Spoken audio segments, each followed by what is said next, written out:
Hare Krishna. So ఈనటి క్లాస్లో చెప్పుకున్నప్పుడు ఏ విధంగా వేసవకాలము శీతాకాలము వస్తూ వెళ్తూ ఉంటాయో, అలా వచ్చినప్పుడు మనకు కొంత అసౌకర్యం ఉన్నప్పటికీ కూడా అవి శాశ్వతంగా ఉండవు, ఋతువులు మారుతూనే ఉంటాయి.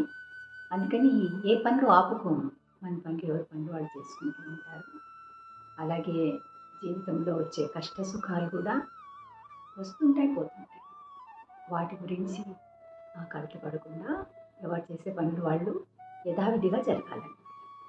సో దీన్ని ఉదాహరణగా చెప్తూ కృష్ణుడు, నువ్వు క్షత్రియుడు కాబట్టి నీ స్వధర్మం ఏంటి అంటే, స్వధర్మాన్ని ఆచరించడంలో ఎవరు కూడా వేరేలాగా దాన్ని వేరే కోణంలో తీసుకుని దాన్ని వదిలేయడం కానీ, దాని గురించి ఆర్గ్యుమెంట్లు చేయడం కానీ చేయదు. స్వధర్మాచరణ అనేది తప్పనిసరిగా సాగాలి. దీని గురించి కృష్ణుడు లాస్ట్ శ్లోకంలో చెప్పాడు. ఈరోజు చూద్దాము.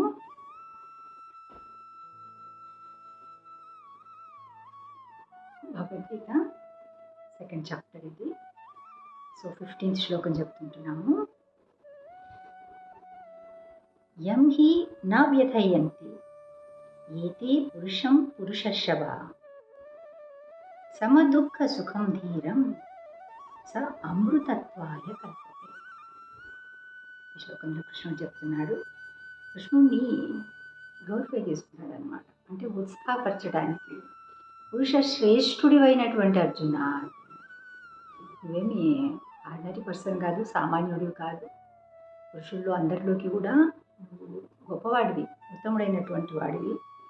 అటువంటి నువ్వు ఇప్పుడు ఇలాగా సుఖ దుఃఖాలతో కలతపడడం ఎలాగా దాని గురించి చెప్తూ, అటువంటి సుఖ దుఃఖాలతో కలత చెందకుండా రెండిట్లోనూ ధీరుడిగా ఉండాలి. అలా ఉండేవాడే మోక్షానికి అర్హుడవుతాడు అనే విషయాన్ని గురించి అమృతత్వాయ కల్పతే అని కృష్ణుడు చెప్తున్నాడు. అమృతత్వం అంటే ఏంటి?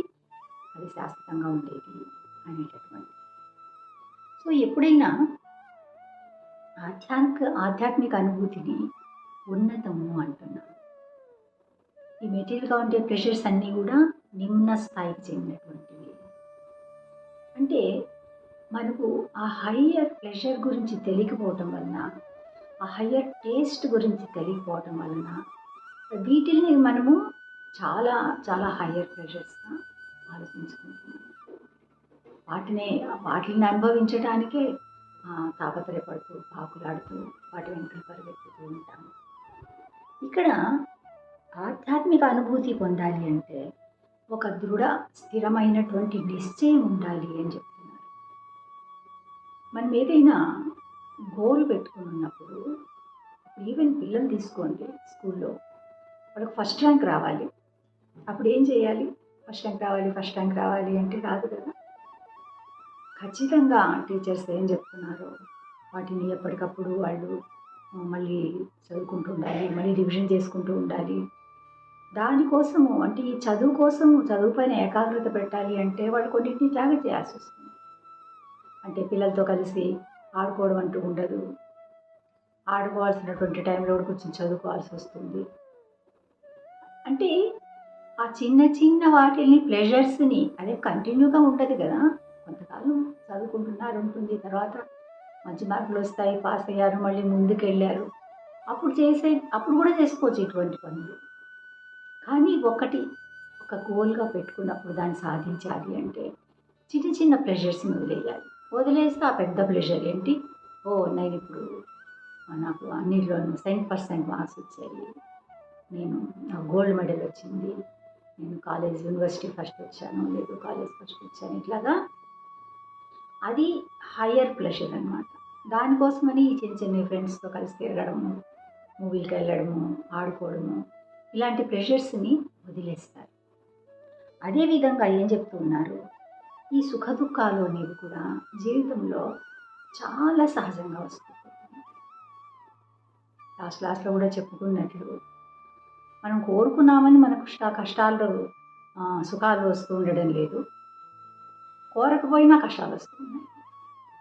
అంటే ఏదైనా కూడా ఎప్పుడు రావాలో, మనకి ఎప్పుడు సుఖం అనుభవించేటటువంటి ఆ కర్మ ఫలం మనకు ఉందో ఆ టైంకి వస్తాయి. అలాగే కష్టాలు కూడా ఆ టయాన్ని కాలాన్ని అనుసరించి వస్తాయి. కాల కర్మ, మన కర్మలు కాలానికి అనుగుణంగా సాగుతూ ఉంటాయి. వాటిని గురించి ఎప్పుడు కూడా మనం కలతపడకూడదు అని చెప్తూ ఉన్నారు. అందుకే ధీరులైనటువంటి వాళ్ళు ఆ విధంగా ఉండటం వలన వాళ్ళు అమృతత్వాన్ని పొందుతారు. అమృతత్వం అంటే మోక్షం అన్నమాట. సో ఈ విధంగా ప్రతిదీ ఈ వర్ణాశ్రమ విధానం గురించి కూడా చెప్తున్నారు ప్రభుపాద పార్కోట్లో.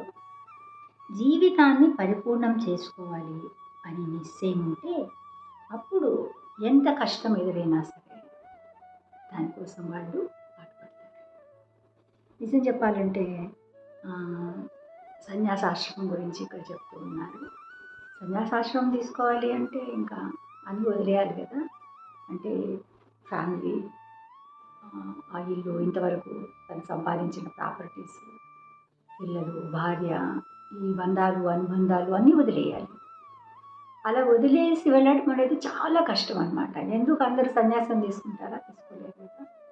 దానికి వాళ్లకు ఆధ్యాత్మికతను గురించి అంటే హైయెస్ట్ ప్లెజర్ గురించి తెలిసి ఉండాలి. సన్యాసాశ్రమం తీసుకున్నంత మాత్రాన ఏదో కాషాయం చేసేసుకున్నారు, ఒక జపమాల పట్టుకొని తిరుగుతున్నారు అంటే అది సన్యాస కాదు. నిజమైనటువంటి వైరాగ్యం, ఆ వైరాగ్య భావన ఉండాలి. షడ్గోస్వాముల గురించి చెప్పుకుంటాము. నిజమైనటువంటి రినౌన్షియర్స్ అన్నమాట. ఇంత గొప్ప గొప్ప వాళ్ళు మామూలు వ్యక్తులు కాదు. చాలా ఉత్తమమైనటువంటి ఫ్యామిలీస్లో, చాలా శ్రీమంతుల ఫ్యామిలీస్లో, అథెంటిక్గా ఉన్నటువంటి బ్రాహ్మణ ఫ్యామిలీస్లో వచ్చినటువంటి వాళ్ళు.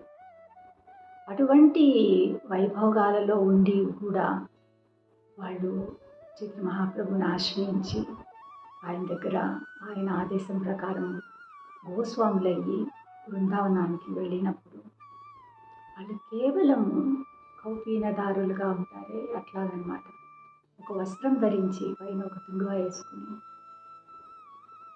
కనీసం వాళ్ళ ఇల్లు సంగతి వదిలేయండి, ఒకే చెట్టు కింద కూడా ప్రతిరోజు ఉండేవాళ్ళు కాదనమాట. ఎందుకంటే 2 రోజులు ఒకే చెట్టు కింద ఉన్నాము, 3వ రోజు వెళ్ళేటప్పటికి ఇంకెవరో వచ్చున్నారు, అప్పుడు అది నా చెట్టు, నేను ఇప్పుడు ఉంటాను కదా, ఈ రోజు నువ్వు ఎవరు వచ్చావు, నేను ఇంకో చెట్టు చూస్తాను చెప్పాలనిపిస్తుంది అనమాట. అంటే మనసు అలా ప్రలోభ పెడుతుంది. అందుకని ఎటువంటి ప్రలోభాలకి ఆస్కారం ఇవ్వనటువంటి జీవితాన్ని వాళ్ళు గడుపుతారు. భగవంతుడు స్వయంగా వాళ్ళ చేత సేవించబడడానికి వాళ్ళ వైరాగ్య పథంలో ఉన్నప్పటికీ కూడా వాళ్ళకి వాళ్ళ సొంత డ్యూటీస్ ఉండేవాళ్ళు. సొంత డ్యూటీస్ ఉండడం అంటే ఏదో ముద్దులు పెట్టుకున్నారని అర్థం కాదు. భగవంతుడు స్వయంగా వాళ్ళ దగ్గర ఉండేవాడు. వాళ్ళు ఆయనకి మరి మేమేం సేవలు చేసాము, ఇలా ఉండి మాకే మేము పరిస్థితిలో ఉన్నాము, మేము సేవించలేము అని చెప్పినా కూడా వాళ్ళ సేవ తీసుకోవడానికి భగవంతుడు సిద్ధంగా ఉంటారు. వాళ్ళు ఏం పడితే అది తిని పర్సన్, అందుకే పర్సన్ అని చెప్పి భగవంతుడి భావగ్రాహి జనార్దన అంటారు. ఆయనకేమి ఫుడ్ లేకపోతేనేమో, లేకపోతే ఇంకేదో లేక మన ఇంట్లోకి వచ్చి ఏదో టెంపుల్స్లో ఆయన ఉండి, టెంపుల్స్లో ఉన్నప్పుడు ఆయనకి ఎంత వైభవంగా అంగరంగ వైభోగాలన్నీ జరుగుతూ ఉంటాయి కదా. మరి మన ఇంటికి వస్తే మనమేం జరపగలుగుతాము, మన ఇంట్లో ఎందుకుంటాడు ఆయన, ఇలాంటివన్నీ అనిపిస్తుంది. అందుకే ఏదో మేము ఒక ఫోటో పెట్టుకుని అంటే మామూలుగా చేసేటటువంటి దీపం పెట్టుకోవడం, ఆరతి చేయడం ఇలా చేసుకుంటాము. అలా కాదు. భగవంతుడు ఎక్కడైనా సరే అన్నమాట, ఎవరైనా తనని ఆర్తిగా పిలవడము, తను సేవించాలి అనేటటువంటి తపన పడడం ఉందంటే ఎక్కడైనా వెళ్ళిపోతాడు. మనం ఏం పెట్టగలుగుతారు, ఏం పెట్టలేరు, సరిగ్గా పూజలు చేయగలుగుతారా, ఇవంతా ఏం చూడరు. అంటే ఏంటి, ఆ చేస్తున్నటువంటి వ్యక్తులు నిజమైనటువంటి ఆనందాన్ని అనుభవించడం కోసం దాని పట్ల అవగాహన ఉండటం వలన అటువంటి పరిత్యాగానికి, ఆ వైరాగ్యానికి సిద్ధపడతారన్నమాట. కానీ ఇక్కడ అర్జునుడు ఎవరు? అర్జునుడు క్షత్రియుడు. సో ఏమవుతుంది, క్షత్రియుడిగా ఉన్నప్పుడు ప్రతి ఒక్కరికి ధర్మపాలన అనేది ఉంది. దాన్ని స్వధర్మాచరణ అని చెప్తున్నారు మాటమాటికి. అంటే మనం ఏం చేస్తున్నా కూడా మనం చెయ్యాల్సిన ధర్మాన్ని ఆచరణ చేయటంలో ఎప్పుడు కూడా నెగ్లెక్ట్గా ఉండకూడదు. వాటి నుంచి పక్కకి వెళ్ళిపోకూడదు అనమాట. అందుకే ఏమంటారు, ఎంత పర్ఫెక్ట్గా నువ్వు పరధర్మం ఆచరించినా కూడా అసలు చాలా ఏం చేయలేకపోతున్నాను, అల్పంగా నేను స్వధర్మాచరణ చేస్తున్నాను, అందుకని నేను పరధర్మాచరణ బాగా పర్ఫెక్ట్గా చేస్తాను అంటే రాంగ్. కొంచెం కానీ ఎంతైనా కానీ నీ శక్తి తగ్గినంత నువ్వెంత చేయగలుగుతావో అంత నిజంగా ఆనెస్ట్గా చేయాలి. అప్పుడు ఆ స్వధర్మాచరణ ఎంత చేశారు అనేది ఇంపార్టెంట్ కాదు, ఎలా చేశారు, ఏ మూడ్తో చేశారు, కృష్ణుడు అదే చూస్తాడు. సో ఆ విధంగా నువ్వు క్షత్రియుడిగా ఉండటం వలన నీ ధర్మపాలన అంటే ఏంటి? యుద్ధం చేయాలి. మరి యుద్ధం చేయాలి అంటే సరే, క్షత్రియుడు ఎన్నో యుద్ధాలు చేశాడు కదా అర్జునుడు, ఎంతో మందితో పోరాడాడు, ఈవెన్ శివుడితో కూడా పోరాడాడు.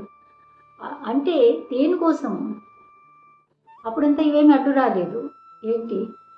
నా వాళ్ళు, స్వజనం, నాకు ప్రియమైనటువంటి వాళ్ళు. కానీ యుద్ధానికి ఎదురుగా ఎప్పుడైతే నిలబడ్డారో వాళ్ళు ఎవరైనా కానీ అప్పుడు వాళ్ళు శత్రుపక్షంలో ఉన్నారు. వైరులుగా ఉన్నప్పుడు వాళ్ళు ఎంత ప్రియమైన వాళ్ళైనా కూడా వాళ్ళతో యుద్ధం చేసి తీరాలి. అప్పుడు ఇంకా అంతకు సిద్ధపడి ఎవరైనా డాక్టర్ మంచి సర్జన్గా నేమ్ ఉంటుంది, అన్ని పేషెంట్ వచ్చారు, అన్ని టెస్ట్లు అన్నీ అయ్యాయి, సర్జరీ చేయాలి అని ఫిక్స్ అయింది డేటు, అన్నీ అయిపోయాయి, ఇంకా థియేటర్లోకి వెళ్ళాలి, థియేటర్ డ్రెస్ కూడా వేసుకున్నారు. తీరా అక్కడికి వెళ్ళాక ఆ పేషెంట్ని చూసుకుని ఆ సీజర్ చేతిలోకి తీసుకోవాల్సిన టైంలో డాక్టర్కి ఏదో సడన్గా రియలైజేషన్ అయ్యి, నేను ఎలా అయితే కట్ చేస్తాను, ఇతనికి ఏమన్నా అయితే చనిపోతే అప్పుడు నాకు పాపం వస్తుంది కదా, నేను ఇప్పుడు ఏం చెయ్యను అని సర్జరీ చేయలేదనుకోండి, అది మంచి పద్ధతి. ఎవరైనా మెచ్చుకుంటారా? ఎంత మానవతావాదిలాగా ఉన్నాడు, ఎంత చక్కగా మాట్లాడాడు అని ఎవరు పొగడరు, తిడతారనమాట. ఎందుకు, నువ్వేం డాక్టర్ అయ్యా, ఇంతవరకు వచ్చాక నేను చేయలేను అంటున్నావు, అలాంటి వాడు ఎందుకు సిద్ధపడావు, అసలు మేము ఎవరో వేరే వాళ్ళని చూసుకునే వాళ్ళం కదా. అంటే ఒకవేళ సర్జరీ చేస్తున్నప్పుడు ఆ పేషెంట్ చనిపోయినా కూడా డాక్టర్ పైన కేసు పెట్టరు. అది వాళ్ళ టీం నుంచి వాళ్ళ జబ్బును బట్టి వాళ్ళకు ఉన్నటువంటి కళకర్మాన్ని బట్టి జరుగుతుందండి. డాక్టర్ కూడా భగవంతుడేం కాదు కదా, కానీ డాక్టర్ ధర్మాన్ని డాక్టరు చేయాలి.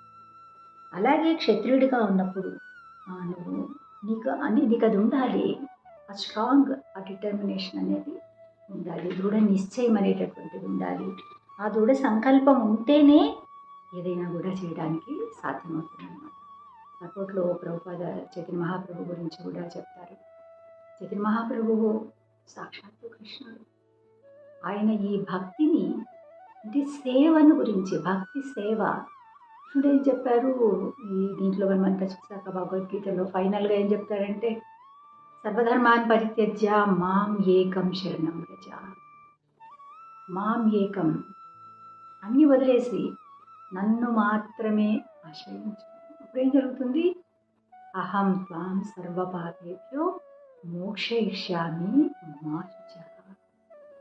మా శుచః అంటే ఏం బాధపడద్దు, ఏ విధమైన సంకోచాలు లేకుండా, సందేహాలు లేకుండా నువ్వు నన్ను ఆశ్రయించు అని చెప్తారు.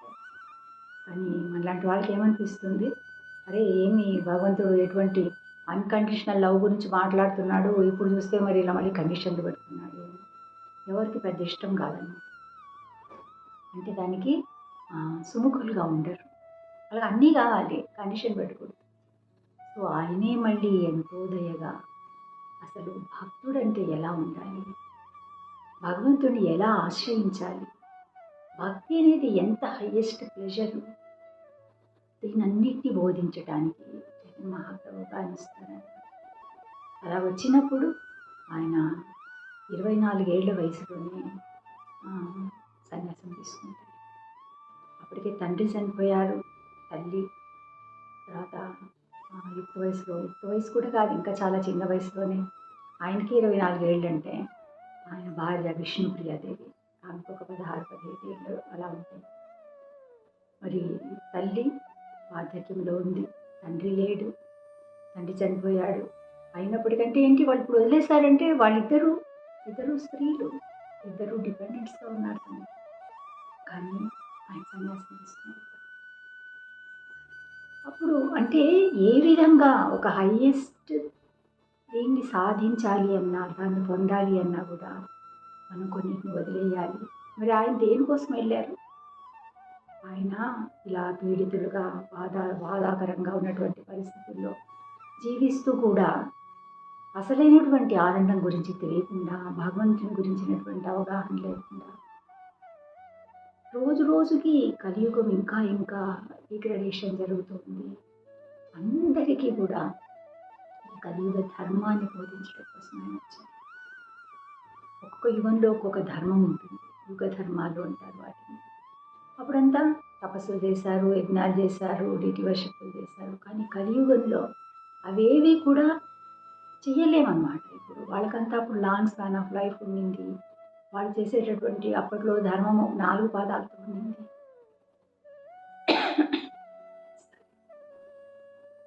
కానీ ఇప్పుడు ఈ కలియుగంలో కలహాల కలియుగం అంటాం. ఎప్పుడు చూసినా కూడా స్వార్థము, ఒకరితో ఒకరికి అంటే ఎన్వియస్, లోభము. ఇటువంటి కాలంలో ఈ ఆధ్యాత్మిక సాధన చేయగలిగినటువంటి స్థిమితం కానీ, అటువంటి సమయం కానీ ఎవరికి ఉండదు. ఎంతసేపు సెన్స్ ప్లెజర్ కోసం, వాటిని పొందడం కోసం చాలా కష్టపడకుండా ఏది రాదు. చాలా చెప్పుకున్నాం. అది భౌతికమైనదైనా సరే, ఆధ్యాత్మికమైనదైనా సరే. చెప్పాలి అంటే ఆధ్యాత్మికత అనేది భగవంతుని పొందడం అనే ఒకటి. ఆ ఒక్క గోల్ని మనం చేరుకోవడానికి మన సర్వశక్తులు ఉపయోగించి మనం చాలా ఈజీగా దాన్ని మనం పొందొచ్చు. కానీ భౌతికమైనటువంటివి చాలా గోల్స్ ఉంటాయి, రకరకాల గోల్స్. ప్రతి వయసులోనూ ఒక్కొక్క గోల్. ఒక వయసు వచ్చాక, ఒక లెవెల్కి వచ్చాక కూడా సంతృప్తి లేదు, సాటిస్ఫాక్షన్ ఉండదు. ఎందుకు ఉండదు సాటిస్ఫాక్షన్ అంటే మన ప్లెజర్ ఎప్పుడు ఇందులో లేదు. ఫిష్ని తీసుకుని చెప్పుకుంటారు ఎగ్జాంపుల్. ఫిష్కి ఎంతసేపు నీళ్ళలో ఉంటేనే దాని ఆనందం. అది కూడా చూస్తుంటుంది కదా, నీళ్ళలో చాలా దగ్గర, మన చేతికి అంతేంత దగ్గర కూడా వస్తాయి. అవి చూస్తుంటాయి అనుకోండి, బీచ్లో అందరూ పిల్లలందరూ ఆడుకుంటున్నారు, అంత హడావిడిగా ఉంది, అందరూ తిరుగుతున్నారు, అబ్బాయి ఎంత బాగుందో, నేను కూడా వెళ్తే అక్కడ వాళ్ళలాగా ఎంజాయ్ చేయొచ్చు అనుకుని ఏమైనా అది బయట చేస్తుందా? రాదు. ఒకవేళ వస్తే ఇంకా దానికి ఊపిరంతదని గిలగిల తన్నుకుంటుంది మళ్ళీ నీళ్ళలో పడడానికి. అదేవిధంగా మనకు కూడా మన ఆనందం అనేటటువంటిది భగవంతుడితో ఉండడంలో ఉంది. అంతేగాని ఇక్కడ నాకు ఇందులో ఆనందం దొరుకుతుంది, లేదు అది ఫెయిల్యూర్ అయ్యాము, ఇంకో దాంట్లో ఆనందం దొరుకుతుంది, ఇలా రకరకాలైనటువంటి వాటి నుంచి ప్రెషర్ తీసుకోవడానికి ప్రయత్నాలు చేస్తూ ఎంత శ్రమే వహి కేవలం శ్రమే. లేదు నేను కష్టపడ్డాను, అందువల్లే నేను ఇప్పుడు ఈ స్థితికి రాగలిగాను. నేను చూడండి ఇప్పుడు నాకు ఎంత పొజిషన్ ఉందో, నా చుట్టూ ఎంతమంది మనుషులు ఉన్నారు, నా వెనకాల ఎంతమంది వస్తున్నారు, నేను చాలా హ్యాపీగా ఉన్నాను అనొచ్చు. నిజంగానే ఎంతోమంది కష్టపడి గొప్ప స్టేజ్కి వచ్చినటువంటి వాళ్ళు ఉన్నారు. కానీ వాళ్ళు నిజంగా హ్యాపీగా ఉన్నారా? పోనీ ఉన్నారనుకోండి, సో కాల్డ్ హ్యాపీనెస్. ఎంతకాలం? జీవితం మ్యాక్సిమం 100 ఏళ్ళు, అంతే కదా. దాని తర్వాత ఏదైనా వెంట వస్తుందా? ఏది రాదు. ఎంత సంపాదించినా, ఎన్ని కోట్లు కూడబెట్టినా, ఎంతమందిని తన వాళ్ళు దగ్గరికి చేసిన అసత్ సైన్యం అంటే. సైన్యం ఎందుకు ఉండాలి? సైన్యము మనల్ని యుద్ధాలు వచ్చినప్పుడు కాపాడడానికి, రక్షణ ఇవ్వటానికి ఉంటుందన్నమాట. కానీ యుద్ధం చేయకుండా వాళ్ళు వెనక్కి వచ్చేసిన వాళ్ళైతే, యుద్ధానికి సిద్ధపడకపోతే వాళ్ళని సైన్యం అంటారు. అసత్ సైన్యం అంటారు, వేరొక సైన్యం అన్నమాట. కానీ ఏం ఉపయోగం లేదు. సో మన పరిస్థితి అలాగే ఉంది. మన బంధువులు, మన స్నేహితులు, మన ఏదైనా తీసుకోండి, దేన్ని తీసుకున్నా కూడా నేను ఫైనాన్షియల్గా వెల్ సెటిల్డ్, ఓకే, డబ్బు నీకు అన్ని సంపాదించి పెడుతుందా? పెట్టలేదు. డబ్బుతో మందులు కొనుక్కోవచ్చు, డాక్టర్లు కూడా కొనుక్కోవచ్చు, ఆరోగ్యం కొనుక్కోలేము. ప్రయత్నమే. ప్రాణాలు కొనుక్కోగలమా? కొనుక్కోలేము. సో ఏదైనా మనం ఇక్కడ ఎంత సంపాదించాము అనుకున్నా, ఎంతమంది అరే నేను ఒక మాట అన్నానంటే నాకు ఏదైనా కొంచెం ఏదైనా బాధ కలిగిందంటే నా చుట్టూ ఎంతమంది వస్తారు, నా క్షేమం కోసం నన్ను చూసుకోవడం కోసం ఎంతోమంది ఉన్నారు, నాకేం దిగులు లేదు అసలు నేను క్షేమంగా ఉన్నాను అనుకుంటే అసలు ఎప్పుడు కూడా ప్రహ్లాదుడు కూడా చెప్తాడనమాట నరసింహస్వామితో చెప్పేటప్పుడు, నరసింహస్వామితో కాదు ఈ అంటే 2, 3 చోట్ల దాని ప్రహ్లాదుడు చెప్పిన దాని గురించి వస్తుంది. ఆ, ఈ ఈ ప్రపంచంలో ఉన్నప్పుడు ఎందుకంటే నరసింహస్వామి నీకేం వరం కావాలడు అప్పుడు ప్రహ్లాదుడు అంటాడనమాట, అరే ఈ ప్రపంచం ఎలా ఉంది, నా తండ్రి త్రిలోకాధిపత్యం సాధించాను అని ఇంకా నాకు ఎదురు లేదు, నేనే అందరికంటే గొప్పవాడిని అనుకున్నాడు. ఒక క్షణంలో నువ్వు అతన్ని ఆ, అహంకారంతో పాటు అతన్ని కూడా నిర్మూలించి మరి ఇక్కడ ఎలాగుంది, ఆ, ఎవరు ఎవరిని కాపాడలేరు, శాశ్వతంగా ఎవరు ఎవరికి రక్షణ ఇవ్వలేరు. తల్లిదండ్రులు పిల్లల్ని కాపాడతారా? కాపాడలేరు. కాపాడాలని ఆశపడతారు, ప్రయత్నం చేస్తారు, కానీ వాళ్ళ చేతులు ఏమీ ఉండదు.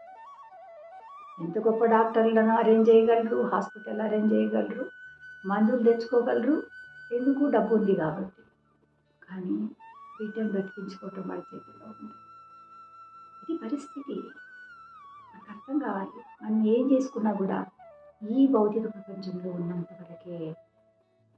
నేను గురించి ఇంకో ఎగ్జాంపుల్ కూడా చెప్తుంటాను. అలెగ్జాండర్ ద గ్రేట్ అంటే అంత గ్రేట్ అలెగ్జాండర్ ఏం చేశాడు ఫైనల్గా అంటే ఒక్కో రాజ్యం వాటిపైనకి దాడి చేయడం, దాన్ని ఆక్రమించుకోవటం, ఇంకో రాజ్యానికి వెళ్ళడం, ఇలా అన్నిటినీ గెలుస్తూ వచ్చాడు అనమాట. అన్ని కాంకర్ చేసుకుంటూ వచ్చాడు. ఇండియా కూడా వస్తాడు. అప్పటికి అతను కొంచెము నలతగా ఉంటాడు, హెల్త్ దెబ్బతింటుంది కొంచెం. దాని తర్వాత ఇక్కడ ఇండియాలో పెద్ద ఏం చేయలేకపోతాడు. ఆ టైంలో చంద్రగుప్తుడి పాలన జరుగుతూ ఉంటుంది.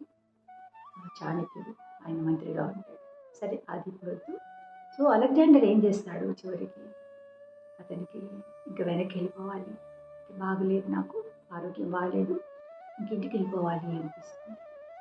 సరే తిరుగు ప్రయాణంలో ఉన్నప్పుడు ఇంకా రోజు రోజుకు క్షీణించిపోతూ ఉంటుంది హెల్త్. డాక్టర్లు వస్తూనే ఉన్నారు, వైద్యం చేస్తూనే ఉన్నారు. అలెగ్జాండర్ అడుగుతాడనమాట, ఏంటి పరిస్థితి, ఎందువల్ల ఇంకా నాకు నయం కాకుండా ఉంది, ఎంతకాలానికి ఈ జబ్బు నయం అవుతుంది. డాక్టర్లు ఒకరి మొహం ఒకరు చూసుకుంటారు. చివరికి తప్పనిసరిగా క్షమించండి, ఈ జబ్బు నయమయ్యేది కాదు, మీ త్వరలోనే మరణించిపోతున్నారు అని చెప్తారు. అలెగ్జాండర్ షాక్ అయిపోతాడు, విభ్రాంతి.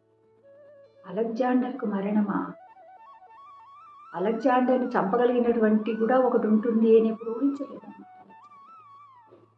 తర్వాత డాక్టర్స్ని ప్రాధేయపడతాడు, లేదు లేదు ఏదో చెయ్యండి, నాకు ప్రాణాలు నిలిపేలాగా చెయ్యండి అని.